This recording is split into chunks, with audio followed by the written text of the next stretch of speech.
Siguiente invitado, a quien le agradecemos de antemano la presencia, José Badano, responsable del Laboratorio de Genética Molecular Humana del Instituto Pasteur, un instituto que ha sido altamente convocado en estos tiempos y que supongo que no ha parado ni parará. No, totalmente. Muchas gracias por la invitación, primero que ¿Cómo te nada, va? buen día para todos. Buen día, José. Sí, trabajando a full desde el primer día. Decidimos no cerrar las puertas y seguimos en ese tren. Así que estamos trabajando. Imparables. Bueno, estaba leyendo un poco la información acerca de la creación que autoriza el Poder Ejecutivo y a la Universidad de la República, corregime si no está bien, junto al Instituto Pasteur, a crear una fundación cuyos fines principales son la realización, difusión. Eso es el Instituto Pasteur hoy, ¿verdad? Claro, o sea, el Instituto Pasteur se crea como una fundación donde hay una condonación de deuda hay una negociación a nivel político de una condonación de deuda de Francia hacia Uruguay, que el compromiso es invertirlo en la creación de este instituto, sí, donde participa la Universidad de la República, por supuesto, obviamente el gobierno uruguayo, y se crea el instituto con esos fondos. ¿Esto digamos. fue en el gobierno de Valle? Sí. El gobierno de Valle fue, ¿no? Exactamente. Claro. El movimiento político venía desde antes inclusive, y obviamente estas cosas llevan su tiempo, pero sí se concretó. En el 2006 fue la inauguración. Este año, de hecho, festejamos los primeros 15 años del instituto. ¿Es poco para un instituto?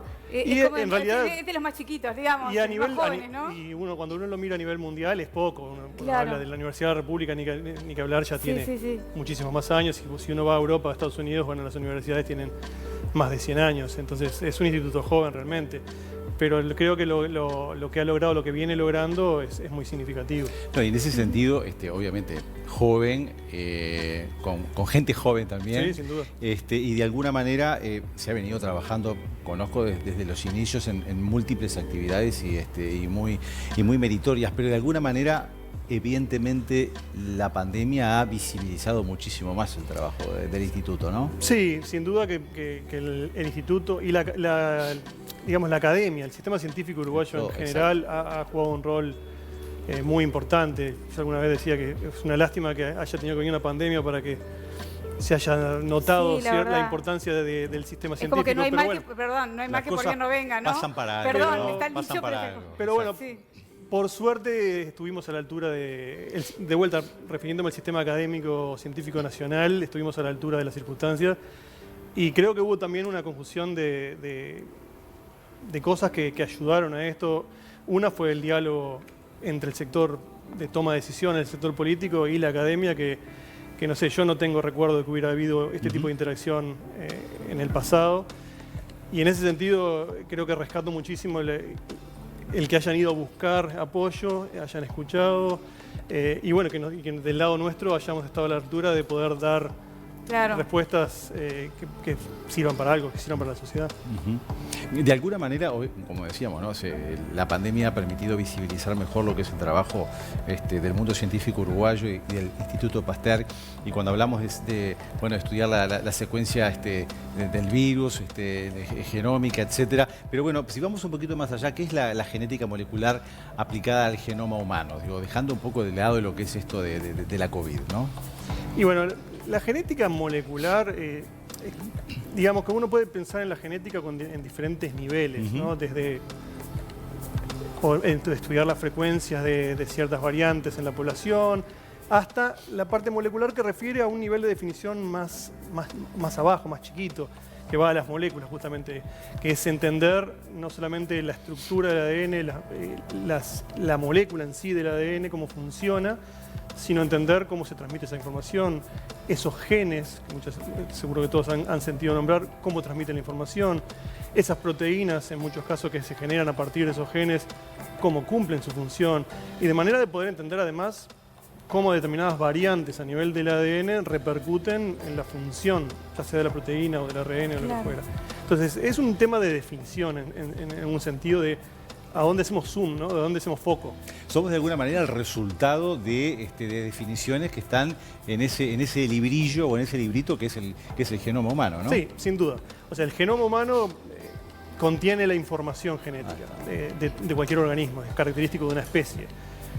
que está organizado de forma diferente en diferentes especies. En nuestro caso tenemos 46 cromosomas, cada uno de esos cromosomas es una molécula de ADN. Dentro de esa molécula de ADN hay genes, hay muchos genes divididos en los distintos cromosomas, y hay un gran porcentaje del ADN que en realidad no sabemos mucho para qué sirve, que eso es un gran desafío. Entonces, hoy día lo que más conocemos son los genes, cómo funcionan, y entender esos cambios a nivel del ADN, cómo repercuten en la función de esos genes, es parte de la genética molecular. Es no solamente asociar, por ejemplo, en caso de enfermedades humanas, asociar un gen a una determinada patología, sino también entender por qué variantes en ese gen o por qué mutaciones, las mutaciones en ese gen generan determinada patología.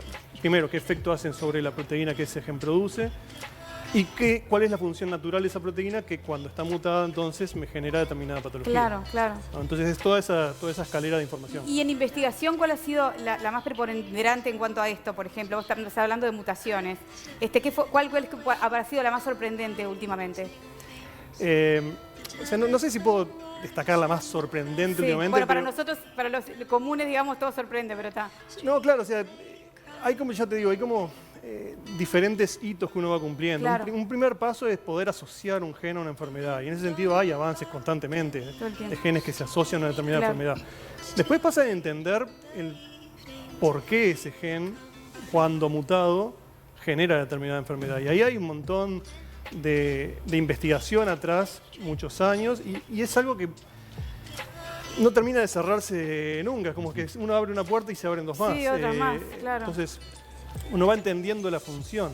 Entonces, por ejemplo, en mi caso, yo comencé mi doctorado por allá por el principio de siglo, digamos, trabajando en una enfermedad para la cual se sabía que había más de un gen, pero no se sabía ni siquiera la identidad de esos genes.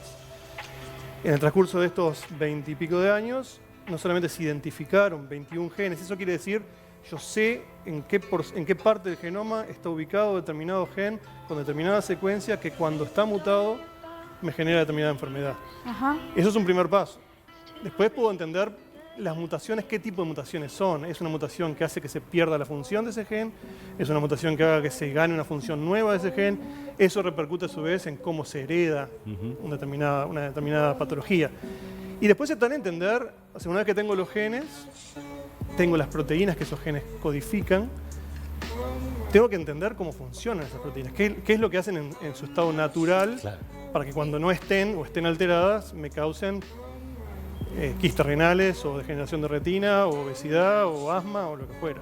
Claro, claro. Entonces en esa escalera hay hitos constantemente, desde la identificación de ese gen hasta poder modelar un gen en un modelo animal, por ejemplo, eliminarlo, ver qué función tiene, ver si eso explica la patología que uno ve en el humano, ese es el tipo de investigación de genética molecular. Claro. ¿Qué diferencia hay para explicarle a la gente? Porque a veces a los médicos nos cuesta un poco explicarle a la gente qué diferencia existe entre heredar un problema de salud desde el punto de vista genético y heredar la predisposición genética, porque no es lo mismo, ¿no? A veces uno le decimos a la persona, no es que heredes, no es que porque tu mamá haya tenido tal cosa tú la vayas a tener, heredás la predisposición, es como decir, bueno, no sé, heredás un revólver con balas que si no lo disparás con cosas medioambientales, el revólver va a estar ahí y nunca se va a disparar ninguna bala. ¿Cómo de alguna manera aclarar qué es heredar algo, heredar la predisposición, que no es lo mismo? Hay como varios niveles, está buenísima la pregunta. Hay como varios niveles esa pregunta. Una es entender de que son raros o son raras las enfermedades que son causadas por un único gen mutado y ese gen explica toda la patología. Y de hecho, como médico sabrá que las patologías se presentan de forma muy diferente. De pronto era menos complicado, era menos complicado el tema, ¿no? Claro. Se dice, hay personas con enfermedades y no, no todos tenemos la misma. Entonces de ahí viene un poco el concepto de medicina personalizada, que está tanto en boga. O sea, las variantes que nos caracterizan a cada uno de nosotros impactan en la funcionalidad. A veces no en un todo o nada, a veces son muchos genes colaborando con un porcentaje muy pequeño y en ese sentido hay combinaciones de genes que te generan riesgo. Claro. Entonces, de ahí un poco lo del riesgo. Después hay otros casos particulares, por ejemplo, en cáncer hereditario de mama, donde hay una predisposición, porque en realidad hay un primer hit, si se quiere, en una de las dos copias de algunos genes, tenemos uno que ya está defectuoso y que es el heredado. Y entonces es un tema probabilístico de tener un segundo hit en el otro, que para una persona que no tiene ese primer hit heredado, bueno, tiene que pegarle 2 veces. Exacto. El otro tiene una predisposición porque ya tiene uno que tiene una viene, base, tiene un viene mal background de ahí fábrica, condicionante, exacto. ¿no? Entonces, por eso la predisposición puede tener como varios niveles. Puede ser una combinación de factores que colaboran y de alguna manera predisponen a, o puede ser un gen causal con una determinada mutación y estamos esperando el segundo hit. Y después las enfermedades que son heredadas es cuando uno hereda mutaciones, ya sea de ambos padres o de uno de los padres, dependiendo cómo se herede esa patología, que ese gen es tan importante para esa función que cuando mutado alcanza para generar esa patología. Que son esas patologías que se parecen más a eso que te decía al principio, que bueno, un gen te genera patología. Que inclusive en esos casos no es tan así, entonces uno ve pacientes con fibrosis quística, que sería un ejemplo clásico, de donde un gen, que es el CFTR, cuando está mutado, causa determinada enfermedad, y uno agarra pacientes con fibrosis quística y no son todos iguales. Claro.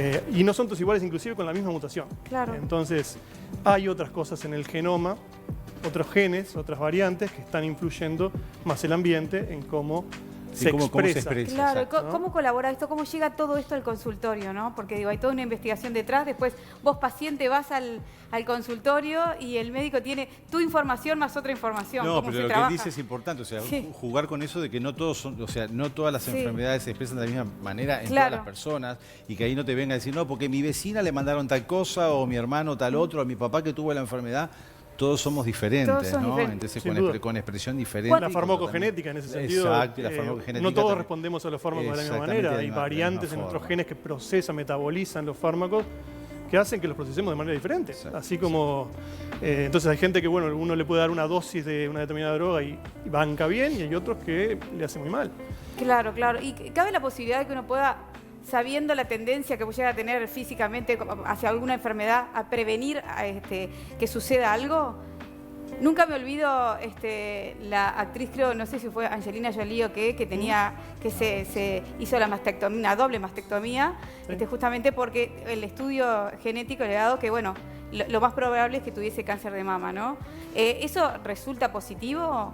Eso tiene que ver con lo que te dice el médico, obviamente, ¿no? Uno Sí, siempre hace un y acto de es fe en una- lo que te dice tu... Y es una decisión muy personal, claramente. Creo que todo depende de cuánta información tengamos. Por eso te decía lo que decía al principio, Claro. ¿no? Que cuanto más conozcamos cómo funciona el genoma, cómo se transmite esa información Sí. y cómo funcionan las cosas en su estado natural para entender por qué dan la patología, más vamos a poder responder este tipo de preguntas. Sí, claro. En algunas patologías se sabe bastante de que, bueno, con determinado contexto genético las chances de tener una patología son determinadas. Y ahí la decisión es muy personal. Angelina Jolie optó por Sí. una cirugía que puede ser, yo no le haría una solución, pero es una forma de lidiar con el problema. También puede ser, capaz que una cosa más conservadora es, bueno, tener un testeo más, sos un Minucioso, paciente de riesgo, claro, pero donde vos tenés que, permanente. no me quiero meter en el terreno No, de los obvio, oncólogos, que obvio. no soy, por favor, no, No, lo no sabemos, quiero faltar no. el respeto, pero, No, sí. pero bueno, uno puede optar por, en vez de hacerme, yo tengo facilidad para tener, digamos, cáncer de piel. Bueno, yo tengo que ir al dermatólogo cada 3 meses, cada 6 Seguro. meses. Claro. Otro capaz que va cada 1 año. Y bueno, y cada uno lidia de manera diferente. Pero creo que lo fundamental es que cuanto más entendamos cómo funcionan las cosas, más respuestas vamos a tener para Seguro. este tipo de cosas, ¿no?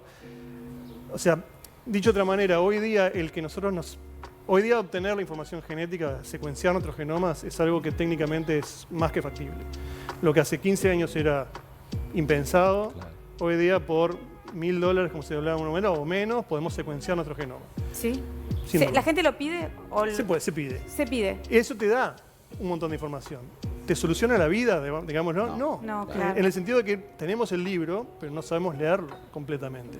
Entonces, de ahí viene toda la importancia de la genética molecular, de tratar de entender cómo funcionan las cosas. Es como que yo te diera, no sé, un manual, o sea, un libro y no sepas leer. Claro, Es no exactamente. solamente no saber leerlo, capaz que por ahí se puede saber leer, después es qué haces con esa información. Bueno, ¿no? después hay todo un Es otro tema capítulo. ético que Claro, un ¿qué poco va haces? por ese lado. Bueno, Exacto. las aseguradoras médicas. Claro. En nuestro país tenemos un sistema un poco diferente, pero las aseguradoras médicas tienen acceso a esa información. Claro. ¿Qué hacen con esa información? ¿Te cobran la misma prima a una persona que tiene riesgo de tal cosa que una que no tiene igual no riesgo. no te dan un préstamo, sabiendo que sos proclive a tener una Y enfermedad. y podemos Viste que hoy hablar- por hoy te preguntan No, o desde sea, si tuviste hay- un parto prematuro hasta si sos hipertensa, Sí. si ves bien, qué sé yo. Imagínate si tenés ya casi que una fotografía de lo que te puede llegar a pasar Sí, hoy y de lo que sos. Por eso, Puede ser un arma, también. hoy día creo que, ni que hablar que hay todo un tema ético que por suerte está muy, muy en boga y cada vez que hay avances en ese sentido se va avanzando también en los controles éticos de este tipo de cosas. Pero creo que ya te digo, el aspecto fundamental es que todavía no conocemos cómo funcionan las cosas. Claro. Sé que tenemos que ir cerrando, pero Ay, por lo qué menos, pena, sí, yo no te escuchaba, en estoy titulares, sin- ¿qué líneas de investigación en el área genómica se están realizando ahora en el Pasteur acá? Y hay de todo, hay desde genómica de entender los genomas, de Ajá. comparar genomas entre especies, por ejemplo, hasta gente como nosotros que estudiamos genes que cuando mutados dan una patología Ajá. y tratamos de entender cuál es la función de esos genes, de manera de poder interpretar, bueno, por qué cuando el paciente tiene determinada mutación que genera determinado efecto, por qué desarrolla quistes renales, por qué desarrolla Perfecto. degeneración de retina, obesidad, cáncer. Ujú. En ese sentido, hay muchas líneas de investigación en el instituto. Ese es el gran debe, ¿no? El tema de cómo resolvemos el cáncer. Es como de... Sí, el cáncer y muchas otras. pero Sí. Las es- neurodegenerativas, ni Creo que hablar. nos asusta, es uno de los que más nos Sí, sin duda. asusta, el que necesitamos más respuestas. José Badano, muchas gracias Por favor, por haber venido, un placer la charla. Bueno, Muchas gracias a ustedes.